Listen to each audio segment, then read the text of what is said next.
Is there anything you don't want us to talk about or do want us to talk about or anything? Just anything band related we don't really want to discuss. That's literally perfect. Amazing news.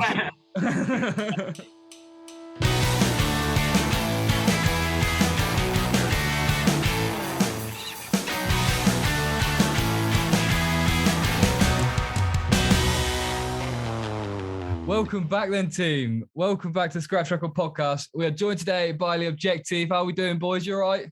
We're good, yeah. How are you? Yeah, very good. Very, very good. Well, we've got all of you on one camera, and I think this might be the first time this has ever happened on a Zoom call. 100%. We're actually all here. Hopefully that's a good thing. Yes, no, it is quality. It's quality. It just means I'm going to have to make a bigger box for the overlay, which is fine. We can work with it. Absolutely. So to start this kind of, we've essentially launched season 3 like 4 times now, and we've tried to rebrand every single time we've launched. And in this one, we're starting every single interview with a 1-word answers section. So we ask you a question, and you lot give us a 1-word answer to the question. Okay. Right. Yeah. It's got to be just the first word. The first word that you think of that's linked to the question, and then go around, do it. You might as well do it each. Mm-hmm. Get the gist? Yeah, we got it. Yeah, we got it. Right, okay. Right, describe Leeds. Sick. Home. Oh. Amazing. Wet. What's the favourite time of the day? First thing in the morning. That's several words. That's several words. You're out. That's more than one. I'm out. Who's that? Come on. Night. Dinner. The. Amazing. Right, the best drink. Oh, you got that's it. Sorry, mate. We've got to cut that off there. Greatest drink. Right. Guinness. You're out, Guinness. mate. You can go away. You're still in. Quality. Guinness. Great answer. Superb answer. Who's your idol? Is that 1 word as well? Yeah. Or if it's... Johnny. Or if it's... Amazing. I think Cash. You'll never know. Johnny Boys, something. who's your idol? Ian. I love the fact that could be any Ian. That's brilliant. John. Yes, that's my dad's mate. No, joking. That's it. Brilliant. Right. What's the best style of fashion? Clothes. 60s. Ooh. This is actually Did very 60s difficult. have good fashion? I mean, Good fashion 80s. in the 60s, but poor social choices. Yeah. This sounds just terrible, but like, Don't get political. vintage, I guess. Skater. What about you, Louis? You still think you haven't answered? Yeah. You have to pass on this one, boys. Pass. Like it. Best way to make friends. Talk. Don't. Go on. You lot of shit. I'm not. I don't make friends. I don't have friends. Friendly. So socialise. Yeah, good. Where'd you go when it rains? Inside. Where do we go when it rains? Yeah. Outside. That came from a dark place. Oh. School. Every time it rains, even on Saturday, you're off. Fucking school time. Yeah. Quality. Mash on a roast dinner. Yes. Boss. Yeah. Yes. Quality. What's rock and roll? Music. Nothing. Sound. Music. He's not wrong. It is sound. Yeah. It's very true. Quality. Well, that is all the 1-word question. Yeah, we've finished the section. Now you can talk in more than 1 word. Good work, team. My favourite was then on that one. That was probably my favourite. What was the question? What's your favourite time of day? Yeah. I needed more words to finish the answer, but I didn't. Go on then. Now you've got the opportunity for more words. What is your favourite time of day? I've forgotten. Perfect. Amazing. Oh, cracking stuff. Well, I wanted to move on to the next topic because I don't know whether you lot have seen this over the last week or so. It's been going crazy viral on social media. And I only wanted to bring it up just because I think it's probably the most rock and roll thing I've seen in a very long while. Is that whole thing with Drake? Have you seen that? No. I've seen many things with Drake. So many things. Where he mashed hot sauce in a condom. Oh, yeah. Yeah, it's just mad. It's one of the fucking craziest things I've seen in the last fucking week or so.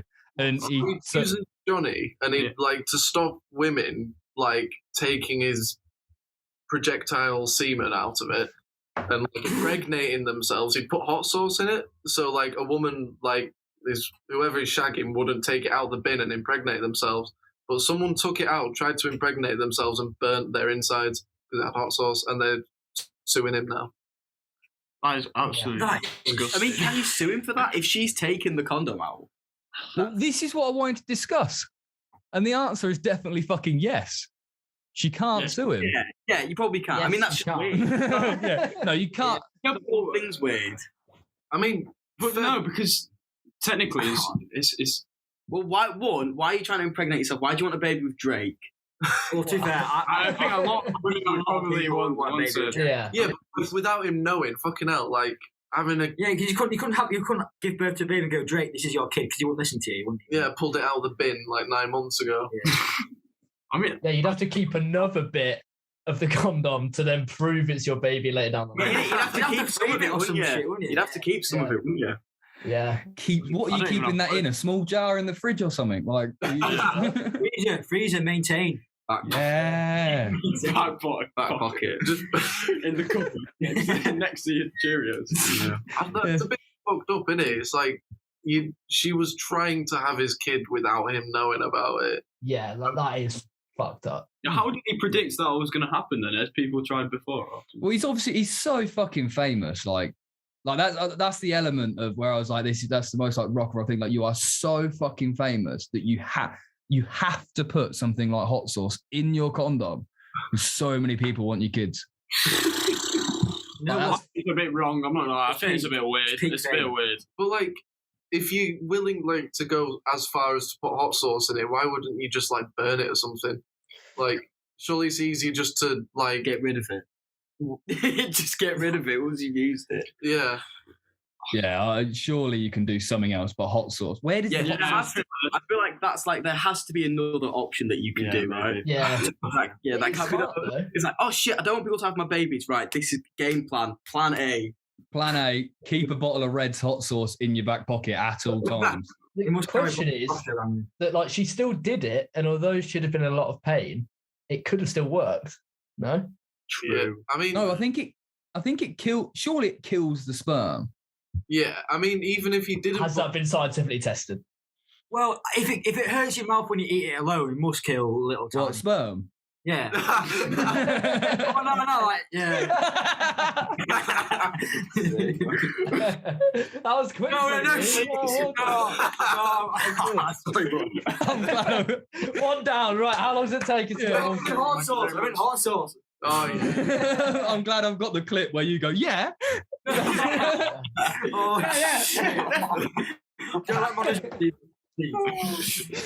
good. Oh, that is a mad level of famous to get to, though. That is crazy fame. Would you not ever want to be that famous? Because that's a like Drake level of fame is a different kettle of fish, isn't it? Absolutely, yeah. Kind of, yeah. You know what? No, a bit of yes or no. Why would you eat, like, what if... It'd just be fun, wouldn't it? I mean, not the hot sauce part, but like, I don't know, it'd just be like a good laugh, but then I guess you're sort of alienated from the real world, aren't you?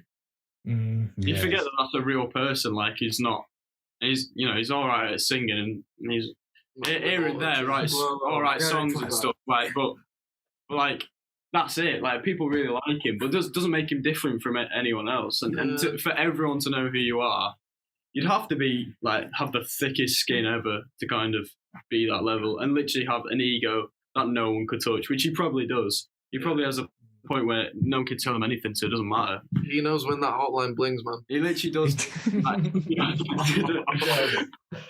I would say probably not. No. What about you? I don't know. I'm thinking. Dan's looking. Absolutely. I don't know. We could call him on his cell phone, see what he's Drake. That's the whole podcast down in the bin, isn't it? Constant. Really? No, copyright. I think it is God's plan that we do get it. We're hanging up. I can keep going. You go on. Go on. Those are the only Drake songs I know. I'm all out. I don't think I could deal with that level of fame though, because I think one of our mates were working in a hotel in Australia when he came. Yeah. When he went to the hotel, and he turned up with like 20 people, and you couldn't. They had to close the whole restaurant for him to eat. That is kind of cool though. It is cool, but like. So like, imagine being Drake. Like, I mean, never mind being famous where you can't leave your house. You can't go anywhere. You can't do any. I want to be Jamie T level of famous.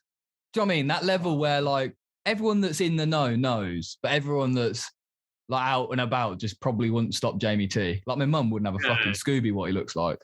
Yeah, that's a good answer. Yeah. You'd want it to be a point where you can leave your house safely and know that you might get recognised, but then also people will leave you alone as well if you wanted.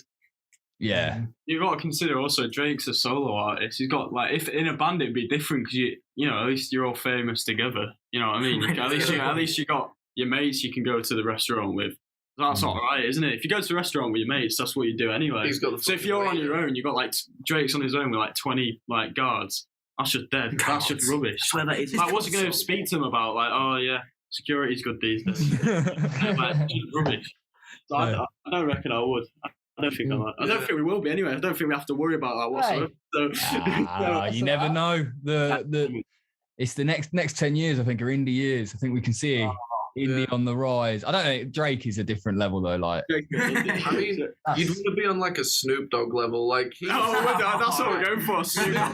That's a good level. He's the sickest guy. He's so chilled out. And it's like, you wonder why. Yeah, I think that could be the drugs, actually. He's so happy all the time. It's really weird, isn't He's paying someone's wage, right? He's literally full-time paying someone to roll his blunts for him. Yeah. Like, literally on his payroll to do that.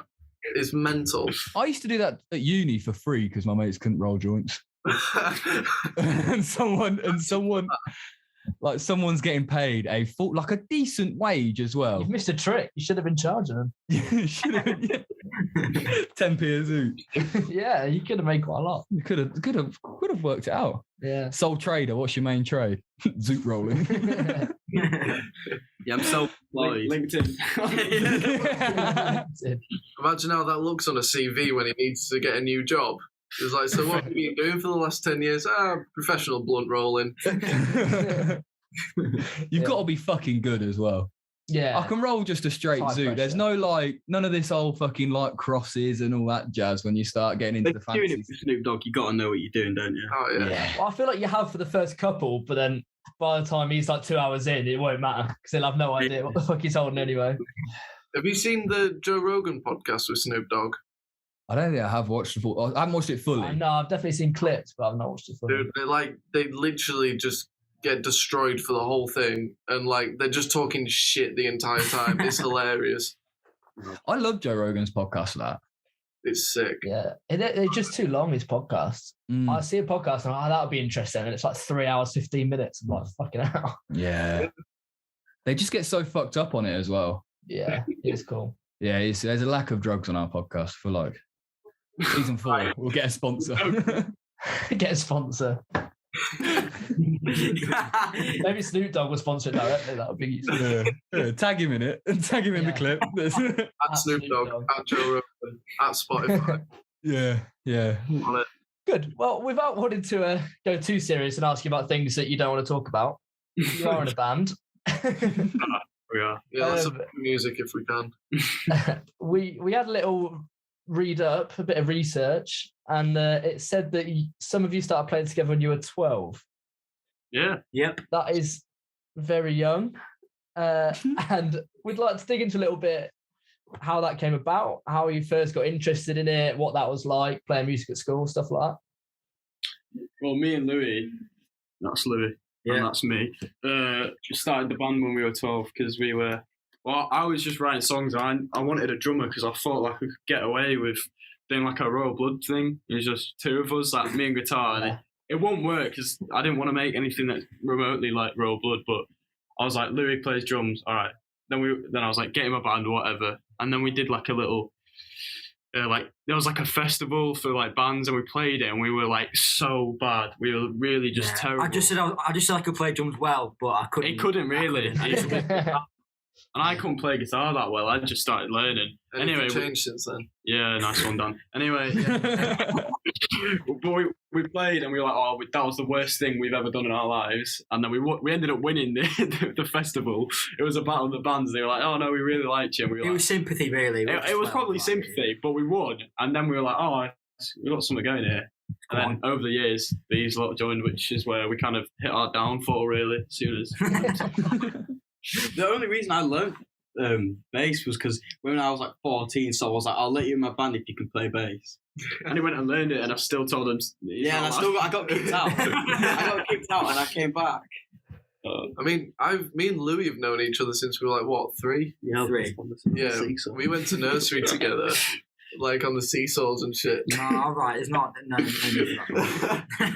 Hang on. Whoa. That sounded a bit. Hang on, back on. No. That's the second suspect thing that's come up in this one. I can't be involved with suspect shit. No. You're just a sussy guy. I was on the roundabout and shit, the swings. Yeah. And, I just remembered, like, I told Saul, I was like, yeah, I've got a mate from nursery who can play guitar pretty well. So I go, was expecting a toddler to walk in. No!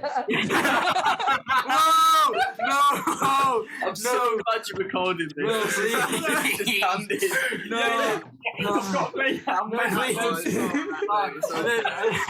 You're friends with kids in nurseries. Yeah. I'm like, I'm like, Danny boy. No, this isn't Danny boy. Anyway, so I go, Dan, yeah. So Dan picks up the phone and goes, I can still play, yeah. So come next week, come to band practice, there's 3 of us. Yeah, it's not worth it now. It sounded like shit. So we all thought, Dan left within weeks. Yeah, I got kicked out. But so it was me and Saul still for like another year. Wait, sorry, so you kicked him out? No, yeah, he asked me to learn to play bass. I learned to play bass and still kicked me out. The thing was, we had a gig, and at this time it was like our first gig, and we thought it was like the most important thing, but basically it was... Basically, it was Louis' anti-40th. And we thought that was like, we were like, this is the biggie boys. Right? And then we were like, right, we need 2 songs at least to play. And Ezra literally hadn't learned bass yet. He's like, I can't play him. We were like, honestly, Ezra, this gig's too important. You're not in the band as of yet. Anyway, he fucked off and did one, and then basically we played that gig, and then like everyone ran out with holding their ears midway through it, so it was like we butchered it. Oh no! But then, yeah, you joined it. Then I came back. You came back. Then I came back. Dan came back, and then it was all 4 of us. For the first finally time. worked. And then it worked, and then a week later, Chess Club. Yeah. Not it. Fucking hell. Yeah. That is a quick turnaround. Yeah, pretty much from absolutely nothing. From 40th It must have been with about 2 months. We went from just you 2 to all 4 of us. Yeah, and being signed. It was quite the week after they joined, we got signed. Was it a week? Yeah, it might have been less than that. Yeah, about 4 days. Yeah, mad. So all the band's success is down to them 2 then, really. Yeah, they're just the good omens. Glory hunters. Yeah, just glory hunters. We got plastic fucking fans. Yeah. Well, I fucking hell better get in quick before someone else fills the spot. Yo, Saul, do you remember when you asked me to learn bass? I can still play it. Still hasn't learned. Just walking my way through it. I like that bass story. I feel like most bands I've spoken to, everyone's got a story, and then every bass player's like, wow, I wasn't doing anything else, so I learned bass. It's quite a funny pilgrimage into that. And now he's very good at bass, aren't you, Ezra? You're very so good, aren't you now? Yeah, you're right. Yeah, he's not. You are. No, you're very good at bass. Yeah, very good. For a 5-year-old. We've seen you live twice now. Oh, have Hey! you? Oh, We have, well, and your bass playing is an absolute pinnacle of the reason why we went, didn't we? Yeah, the first time round, the first time round we saw you at Dot to Dot in Nottingham. Oh, Yeah, in Nottingham. I remember that one. Yeah, and that was wild because you ended up in the mosh pit and then found Joe's phone in the middle in the pit. Oh shit! Yeah, I remember that. That was Joe's phone. Yeah. Whoa. That's why we're on it now. This is paying us back now just to get us. Oh, yeah. No, it was insane. It was one of the things where we saw a lot of bands that day. And I remember we'd listened to your music before, but not like really in depth. And we were like, we'll definitely go see them live because they are good. And then we're watching, it's really good. And then when you just kind of spread a mosh pit and then jumped into it, we were like, okay, yeah, this is unbelievable. But where has that come from? That sort of desire to do that? I get really bored being stood still, and then I think I always do something like that. And then I think it was when we were in London, and they said there's no way you can get a mosh pit in London. Like people in London don't know. It was our debut one in London. And then we ended up managing to do it. Yeah. And since then, I have to do it now. It's just funny. It's just the kind of shit that happens. It's so funny. Like you jump in, you find someone's phone, or someone will just pick you up. Yeah, because then, to be fair, the second time we saw you was live at Leeds. Yeah, I remember because I remember you came up to me like. I remember that. Yeah, it was quality because I've got a place in Leeds that we sometimes stay at, so it's like we kind of just got really shit faced, and by the time we saw you, we were fucking peppered, and it just was a fucking downfall from the night. Yeah. Then, what was live at Leeds like for you lot? Well, I was suffering like a massive hangover, so it was tough. It was like before I went on, I was literally in the bathroom like, fucking hell, don't want to do this. And anyway, I went on. I was like, I did all right. I thought it was good. surreal. It was surreal, to be fair. I know it was great, but I didn't feel well during any of it. That's it was fucking fun night. It was good. Yeah, it was good. Yeah, and then we went to that DJ thing where Jack Saunders was DJ. I remember that. Yeah. Were you there? Yeah. We ended up there's some horrific things that happened that night. By that point, we were up on stage topless with him by the end of the set. We were the first ones to jump the railings that got the set shut down. And we were the first ones to jump the railings. I left my T-shirt on stage. So I had to go back in later after they kicked us all out to try and find my T-shirt on the stage. I left my shirt, please. I was like, can I please have my shirt? And they're like, have you been playing? And I was like, yeah. I've been playing. Yeah. That was fun. That was good. What was your favourite one? What, between live at Leeds and Dot to Dot? Yeah. Well, I prefer Dot to Dot because it's closer to everything. Like you ain't got to walk too far. Do you know what I mean? Like all of the venues are dead close. But live at Leeds, I think, brought a better atmosphere. Yeah. Live at Leeds brought a better atmosphere, and Feet were at live at Leeds, and I fucking love Feet. That was really sick. Yeah, they are sick. No. That venue that we saw you in at live at Leeds, I can't remember what it's called now. Brunel. Yeah, that was sick. Quality, innit? That's a quality venue. Yeah, I like that's like an iconic venue in Leeds. So it's class to play that. Yeah, it's a quality place, like in the week as well. Like it's literally just like it's like a working men's club for most of the time, and they're like one side and then the other side's a venue, and I think it's fucking quality. They had like good pizza outside as well, didn't they? That was good. Don't remember it. Yeah, pizza. It's like a little pizza tray, isn't it? Yeah, sounds like you guys we did. Yeah, you definitely did. We go to these events and we're like, we'll be really professional, and then it does get to a point where we're just way too fucked up to be professional. Like Dot to Dot, I ended up we went and saw Sports Team at Rock City, and I had like buckle on Doc Martens, and the buckle ripped off, so my shoe was falling off. So I had to get the sports team roadie to tape my shoe to my foot. But he only had white tape, and then I'm still going around like talking to like fucking Pixie and like all of the artists, and I've got my fucking shoe taped to my foot. And I was like, this is not fucking well. Not well. I remember when it was like, must have been just as we'd come off in Nottingham, and we were packing our stuff up, and I think it was you two that came up to us, stood on the side of the stage, like, yeah, we've got to do a podcast together. And I was like, oh my God, we're like mega famous now. We're It's so cool, though. It's so cool. Yeah, it took us to do that there, and then at Live at Leeds we did the same thing. We're like, yeah, we'll definitely do a podcast together. And then it was after that we were like, we should probably definitely like email them and try. Instead of just turning up pissed and being like, we should do it. Actually, like organise it. Yeah. There's only so far that piss conversations get you. Yeah, You can proper business They stuff. get you. Yeah, 100%. that was What's some of the best gigs you've played since you've been starting then?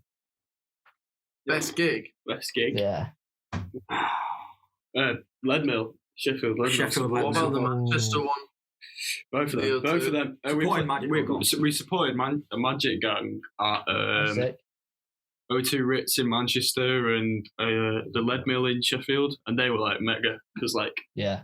Sheffield was pretty much a sold out audience for us as well. Like it was like 900 people there No, watching it was us. like 1,200. No, it's like it was 900. The cap's not even. The Caps. It was 1,200. No, that's 900, Manchester. It's Sheffield was like 900. All right. But it looked still a lot massive. for us, like, Anyway, fucking mad. that was sick because we thought no one would come see us, and then the moment we got on stage, we were like, "Whoa, this is sick!" Yeah. So I bet they were amazing. Yeah, definitely. crowd. Yeah. London as well, because we played a headliner in London. It was just a shitty pub or whatever. But the day we played it, we were told we'd sold maybe like 4 or 5 tickets for the gig. We were like, "Oh, this is the end of our tour." It was the last day, and we were like, "This is our headliner," and we just come off playing Manchester Ritz, where we thought we were mega. We're like, right, we're mega boys. We've done it. We are absolutely biblical. We played in front of all these people. We're doing it, and then we were like, "Oh, sick! Can't wait for the headline." I bet it's sold out. I bet it's 5 tickets. We were like seriously humbled by that, and we were like, shit." Anyway, on the way up there, we got a text saying, outside the venue, we got a text saying it's sold out. So then we were like, we were so down going there, and then they were like, by the way, like the tickets have literally just sold out in the last 10 minutes. So we were like, sick. So all the arrogance comes flooding back. The bollocks. It's a 90 cap venue in a pub in London. We were like, you know what? We're the biggest band in the world. But Mate, you've got to do that in London though as well. Like London's one of them places where you can go to so many venues that are just too big. Do you know what I mean? Like you've got to fill out them fucking tiny ones to get an atmosphere in London half the time. What about you? What are your favourites? I mean, for me, it's either Sheffield Leadmill with Magic Gang or O2 Ritz with Magic Gang, just because of the sheer number of people. Mm. People genuinely really enjoying your music, like, and not. You kind of feel like you'll get up there and people will just be swaying a bit and pretending to give a fuck about who you are, but people like genuinely enjoying your music and having a good time. That is like a really special moment. Yeah, we were buzzed. We were buzzed after that. Yeah. I know the girls in the audience were like, they were loving it as well. So that's And speaking, then you're like, oh fuck, I've gone too far. As soon as you kind of first said it, and then you're like, I've got to finish now. Started. As soon as I mentioned girls, I was like, I can't back out of this one. It was true though, because Magic Gang's audience is pretty much like 90% female, really. I think, isn't it? Maybe more like 60. Like, anyway, it was good. I think we will fit that kind of demographic. You want to play to that crowd again, then? Yeah, definitely.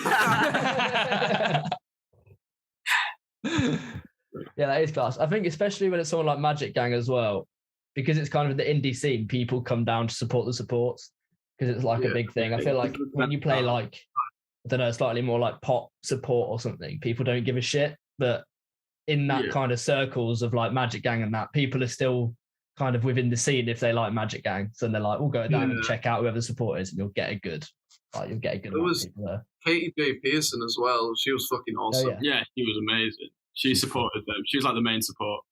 Oh, cool. Yeah, she's quality. I do like her. She's so really nice as well. All of them are. Magic Gang are really nice as well. Nice. Yeah, really nice. I think. Who would you like to support next? Arctic Magic Monkeys, Folks, like Oasis. If they come back together, we can get on the bill. Any of Get an that. Arctic Monkey slot.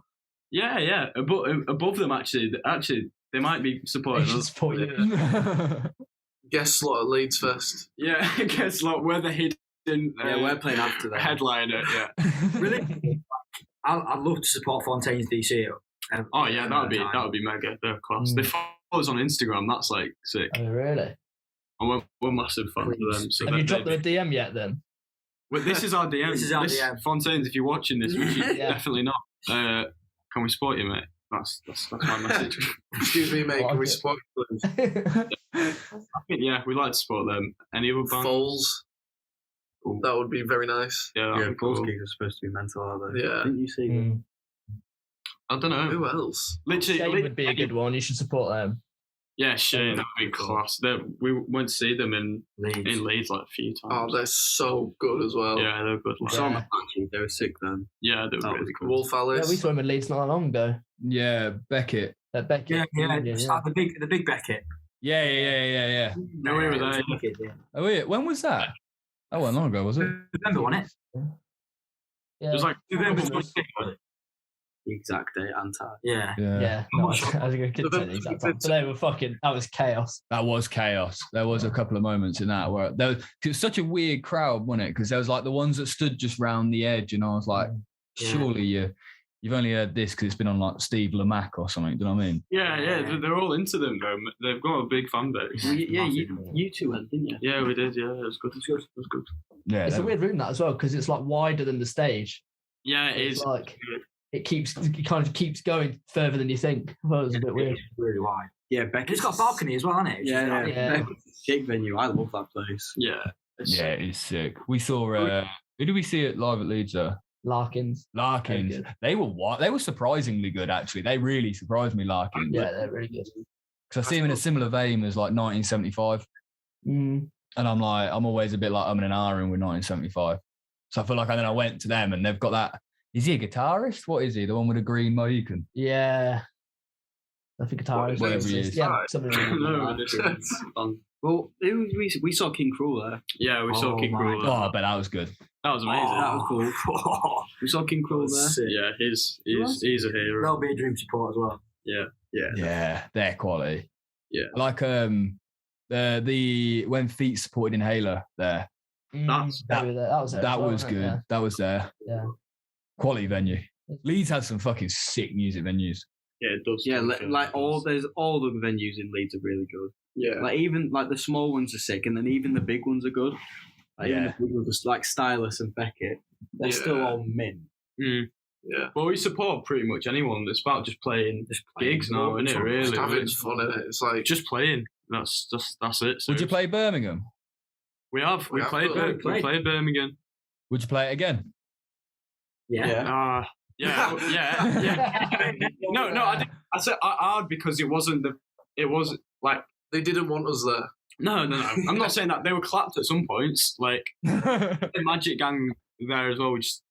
That was sick. That was like at that point that was the biggest gig we've ever played. But like we were treated very much as like a support band, but where they were like just literally just there like just getting. It was early, so they cheered as well. They cheered. They were fine, but like compared that to the response we got in the Lead Mill and Manchester was different, but still it was cool. I mean, we've only played one gig there, and it was good. Very good. Well, we'll keep that in mind. We've got something coming up in Birmingham at Castle and Falcon potentially in May. It's quite a big number. So if you're, we'll give you when we've stopped recording, we can say. We'll let you know. We'll see whether you're down because that'd be sick. That'd be quality if we get you on the spot. That would be very good. We'll play anywhere, anytime, with anyone. We just love it. With the permission of our manager and our subject to a monetary thing.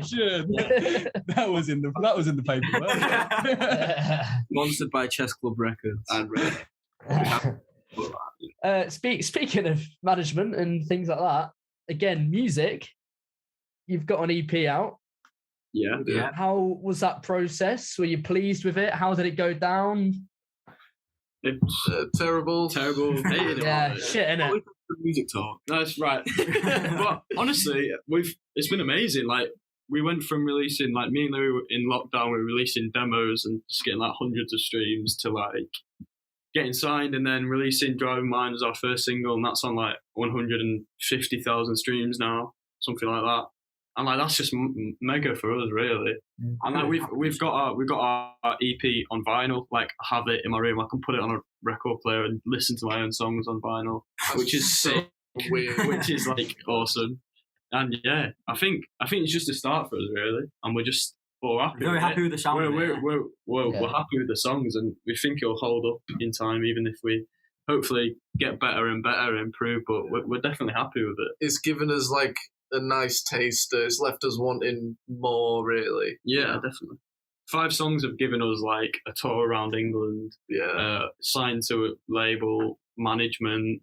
Getting played on Radio 6, Radio 1, meeting loads of amazing people. Doing cool podcasts on the Scratch Record podcast, stuff like that. It's just like, it's been amazing. It's just sick. Like, if it stopped now, like, I'd just like, fairs, like, it's just been sick. Like, we're all still in school, like, I wouldn't even like. Yeah. We finished our A-levels this year, so... Yeah, we found this out when we were researching a bit before. I did not realise how young you all were. That's absolutely insane. Yeah. We're young, kind of, but we're trying to get out of that being young because there's loads of different things where we're saying, obviously, the band started when we were 12, and then the songs were written when we were, like, 15, 16, and then it all just blends in, and then we got played on Radio 6 by Iggy Pop, and he was like, yeah, this band are like 13, and we're just not. No, so it's like we don't. And then we like kicked out of venues before of our own gig. We got kicked out of our own gig for being underage at pub. Not even drinking, just being there. Just we were drinking, but that's like but that's not the point. The point stands. Like we're getting kicked out of our own which is kind of badass a little bit, but you know Nah, it's good for the story. It's good for the story, but if it happens again, we'll be kicking off, definitely. Yeah. So you're all 17, 18 then? I'm 18 in like 4 weeks. I'm 18 next month. Dan's 18, and the rest, and these boys are 17. Surely none of you give a shit about your A-levels. No, honestly. Fuck that. Like at one point, we'll have to don't. Oh, my mum's gonna see it. I literally send this to my college and tell them. I literally couldn't care about this course, man. Like, I've been into college this year for about 2 hours total. Like, it's so annoying. Like. Just get it all out. Get it all out. Get it out. It's like therapy. College, man. Yeah, man. All right. I think our motivation's gone down the more like stuff band stuff that happens. When it like drops off a little bit, we can focus again. But then like at the moment, especially when it like ramps up, you're like, what am I learning about? I do not give a shit about any of it, really. It's like our uni applications have to be done next Wednesday, and at the same time we're getting like it's next Wednesday. Yeah. Neither have I. Me and you. He's the only one that has ended up applying. I've got an offer. I've got the offers. Yeah, good for you. Yeah, good for you. I wrote my personal statement yesterday. I ain't even started. Exactly. Well, I won't rush into it, lads. I feel like a fucking old head now. I'm like, this is like my older head now. We graduated. We're 23. Nearly 2 years ago. Yeah, we're 23, which is fucking terrifying. But don't rush into it. I did a pointless degree. Fucking pointless. I studied philosophy, so I've got no interest in uni, like at all. Like it's made out to people as if you don't go to uni, you're going to be a failure in life. And I don't like this pressure from virtually everyone that you must go to uni in order to do anything with your life. It's perfect for some people and it probably helps loads, but for a lot of people, it's just unneeded pressure. Yeah, it's not for everyone. I mean, I would. All I want to do is like, there's like a production course, so that's the only thing I'm interested in, like furthering my production knowledge. But if I'm being honest, I'd sod that off if it meant we could be rock stars. You know what I mean? Like, if that opportunity comes, like that's what we want to do. That's genuine. There's no rush into it. Like I rushed into it under that pressure. You know what I mean? Like sixth forms and colleges and stuff like that. They're always like, you're doing all right. Like you're getting good grades, so you should probably apply. And like I rushed into doing philosophy. After halfway, I was like, probably should sat this in, and then was like, well, I'm over halfway now. I might as well finish it. and I've come out and I now do we record videos and all that stuff. So well, I bet you're having a better time though doing this than you will. 100%. Well, because we started this when we were writing our dissertations and stuff like that during that lockdown period. Yeah. And it was just one of them ones where I just didn't want to do any of my uni work because I'd rather spend time doing this and stuff like that. And then now I can kind of make what we want to make and it works. Do you know what I mean? So actually my philosophy degree was fucking pointless, to be really frank. Yeah. It's caused more trouble than it's worth, really. But if you know you're into what you're going to be studying, then give it a crack. But if you don't know, there's no point rushing into it. You can go to uni whenever. Yeah, that's true as well. But for things like production, you'll learn more by just standing next to the sound man at every gig you play over the next year than probably would at a production course. Like literally, when we went into the studio the other day, I think I working with a producer. I think I picked up more little tricks than I would have in the first year of uni. That's the only thing I'm thinking. I do know quite a bit already, but just working with producers and shit is going to get you more experience firsthand than just learning about someone who learned with a producer, who learned from a producer, and then they're doing a PowerPoint on it. Why don't you just go to a studio and have a look at it? And you can't beat that first hand, getting hands on with something. Direct, isn't it? Yeah. Generally, that is the better, and that's when you're doing stuff that's a bit more hands-on type stuff. Like if you want to do geography or that stuff like that, then fair enough. But from what we've done, you kind of learn the business side of it. I do all the clothing designs. You learn the designing element and all stuff like that. So it's you get to a point where you're reading that up a PowerPoint. I would have took none of it in because I don't learn that way. But it's I just had to do it to learn it, and it's the best. I find doing stuff is the best way to learn. Yeah, absolutely. It is. But that was very nice, deep. Well, that's degree coming in then. Yeah, you do what you want, It all works out, doesn't it? How you feel? I mean, if we had the choice at the time of going to uni or being in a band, it would have been a very different choice than go to uni or get a normal 9-to-5 job immediately. So wash windows or work on building sites, essentially all I had was my other option, I think. It was more of a no-brainer the other way, but yeah, I mean, if you're going to go be a band and tour the country and release music, then that's the way I want to do it. That'll be my choice. Yeah. See, I'm currently doing a mix of what you've just said, a bit of the building site and a bit of the rock and roll, and trying to mix. I'm still doing the building site stuff as well. It never leaves you when you got to get a bit of cash in. Never leaves. You got to have it. Yeah, well, then it's cool to kind of know the stuff. We've got a new set, and because of what I'd been doing on building site stuff, I've completely built it all from scratch and that. And so you do learn hands-on, which is cool. It's pretty sick, but you get to a point where it just doesn't necessarily make you happy, does it? Do you know what I mean? And that's the end goal. I've been working outside since 7 a.m. this morning in the freezing cold, just mixing concrete all day, and it's just there comes a point where you're like, I really just want to be a fucking rock and roll guy now. Man, aka rock and roll guy. He'll be putting hot sauce in his condoms just in case. I'll be putting hot sauce in the concrete before you know it. Oh, nice. Quality stuff. Well, I think we've come to we have one more section that we kind of do before we wrap up the podcast, and we all kind of go around the call and shout out someone that we've been listening to over the last few weeks to kind of that's not getting the recognition that they deserve, sort of thing, up and coming artists and stuff that you're enjoying. That you wanna give a shout out to. Is there anyone that you lot have been listening to recently that's Radiohead? On the real. Right, I'll have to check my Spotify. Can you guys start, please? Yeah, all right. Yeah. We can. Joseph, take it away, because I haven't got a fucking clue what I'm picking. I didn't, but I do now. I have to look in at my Spotify quick. I'd like to shout out a band called Overpass. Yeah. I believe they're from Birmingham way. I think now. And I saw them the other week when I went to see the Wombats, and Miriam Adams supported them, and we had them supporting on a gig of ours, and they're very, very good. And the other support band was Overpass, and they're also very good. They've got one song called One Night Lover, which is really good. It's proper kind of indie rock type stuff. But they're smashing it. And when I saw them live, they're one of those where they elevated my opinion. I was a bit like, I liked their music before and had their songs in playlists and stuff. And then when I saw them live, I was like, oh shit, they're really good.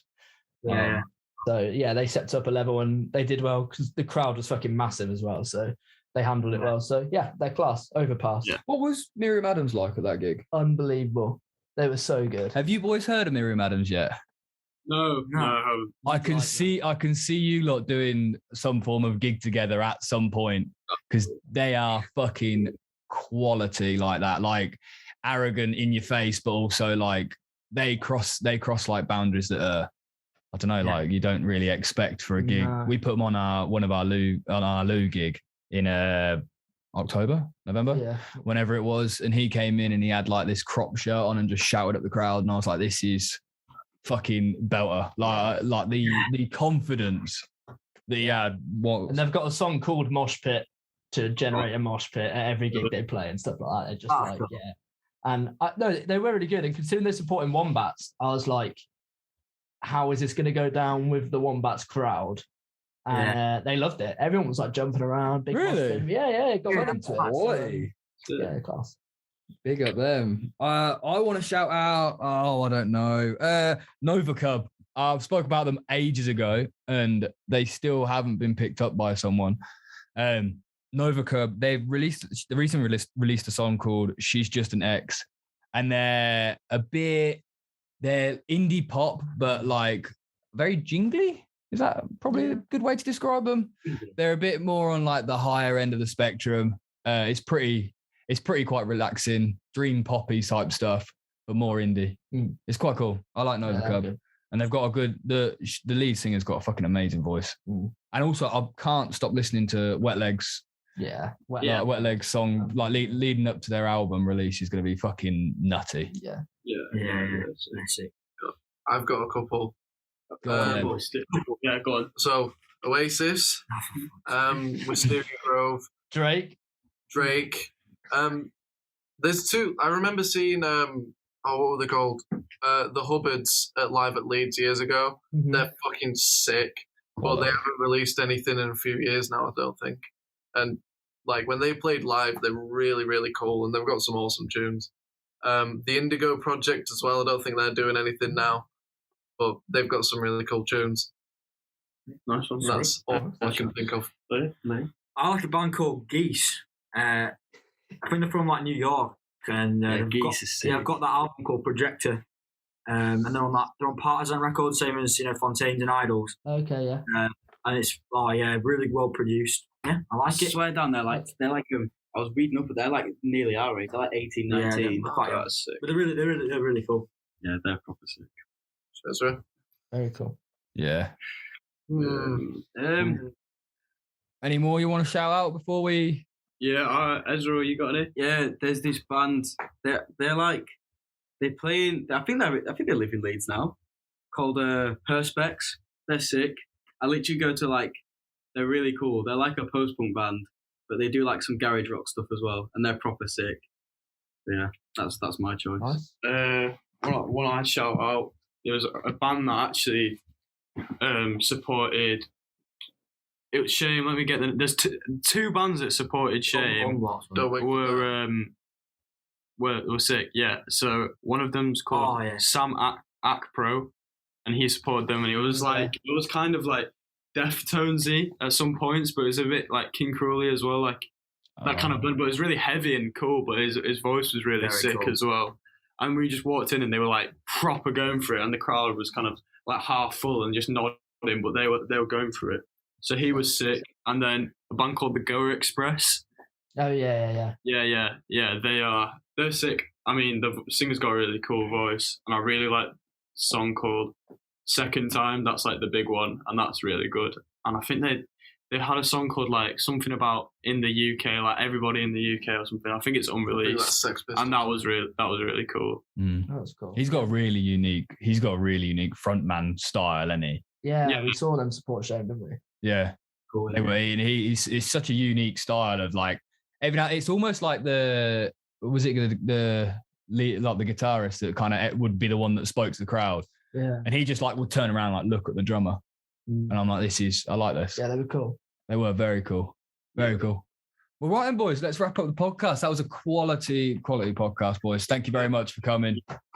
No worries. Thank you for having us. Thank you for having Thank you. Anytime. It's been a pleasure having you on, and I'm sure next time we're in Leeds, we'll get something sorted. We'll go for a beer or something. Yeah.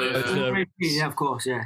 Yes. When you're of age. Yeah, when you'll turn of age. You're sorry? When do you turn of age? Well, we all at different times. Me next month. I've been 18 for like 6 months. Oh yeah, now. he just waffles all like he rubs it in. Louis the youngest by quite a bit. Yeah, all right, yeah. So end of May. End of May. He's still hanging around with nursery school kids. So getting new guitarists for his new. Quality. Well, we'll be next time we're up in Leeds. We'll shout and we'll try and get some beers sorted or something. Yeah. Well, it's been a pleasure. If you're still listening to the podcast this far, like and subscribe to the video. Make sure you're following on Spotify and Apple Music, and I mean Pocket Casts if you listen on that. Probably not. That's where we get our UAE listeners. Right, well, thank you very much. Yeah, it's been a pleasure, boys. Cheers, lads. We'll see you on the other side. Peace.